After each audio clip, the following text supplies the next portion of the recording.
The protests in Hong Kong have been going on for over 2 months amid increasing violence. How did we get here? What triggered them? And why are they turning chaotic?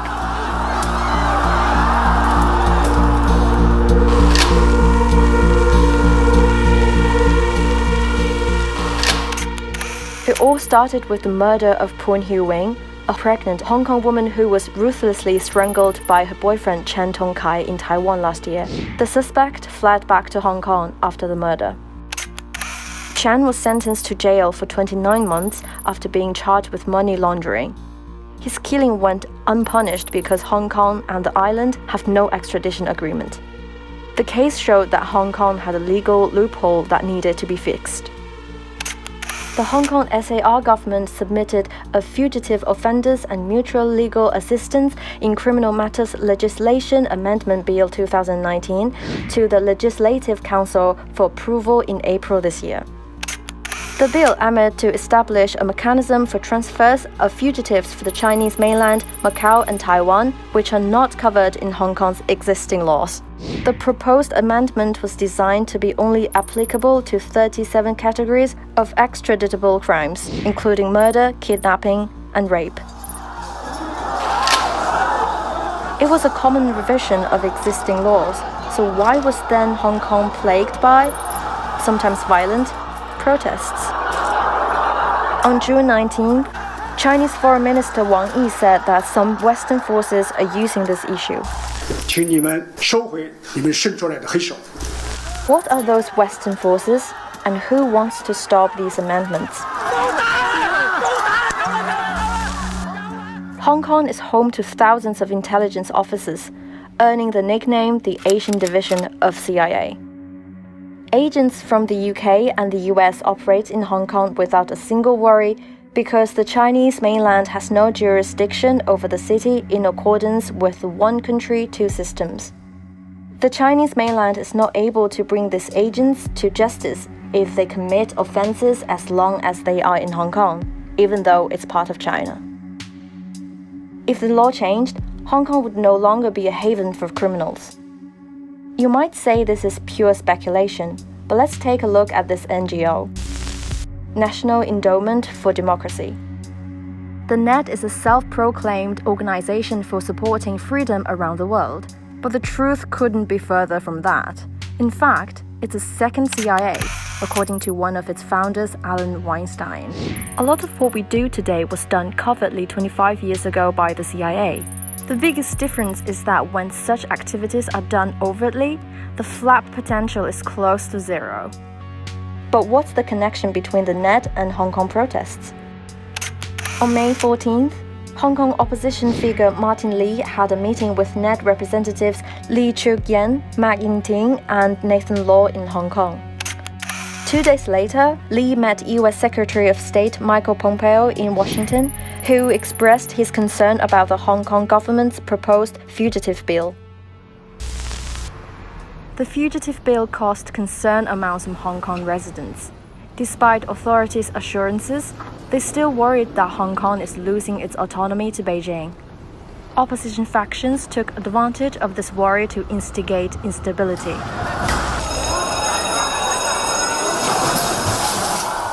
On June 12, a demonstration against the fugitive bill took place near the Legislative Council building in Hong Kong.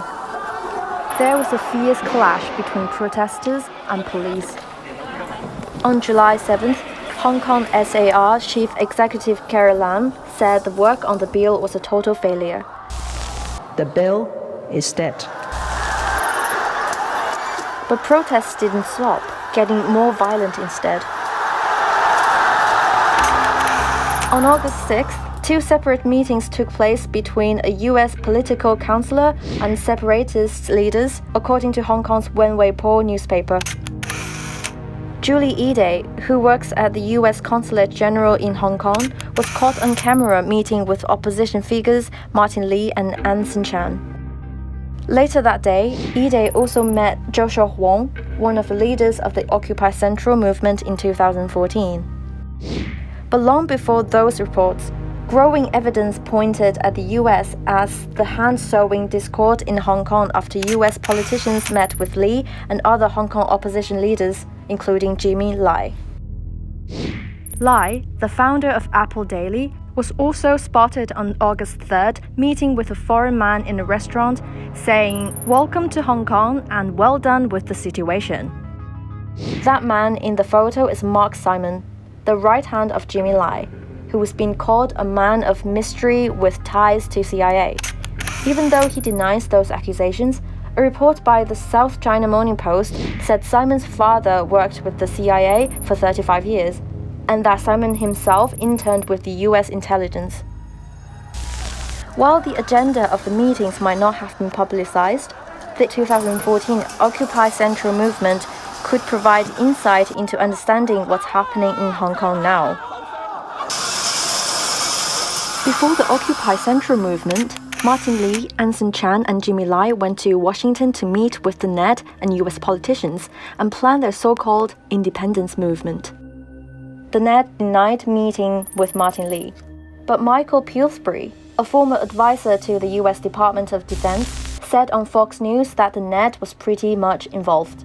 We also have funded millions of dollars of programs through the National Endowment for Democracy. So in that sense, the Chinese accusation is not totally false. So how exactly is Net involved? In 2003, the Net led a massive march in Hong Kong. That's according to the organization, believe it or not. In a newsletter, the organization listed its work in Hong Kong as part of protests cited under the subheadline, Examples of Past and Present Programs. According to the Net official website, the organization started donating money to Hong Kong since 1995. 3 main groups in Hong Kong have received money from the Net. They are the American Center for International Labor Solidarity, the Hong Kong Human Rights Monitor, and the National Democratic Institute for International Affairs. A paper of congressional hearings on the oversight of the Net held in 1986 shows that the Net was established to distribute US government funds. It claims that the Net doesn't meddle in the internal politics of other countries but instead assists democratic people abroad.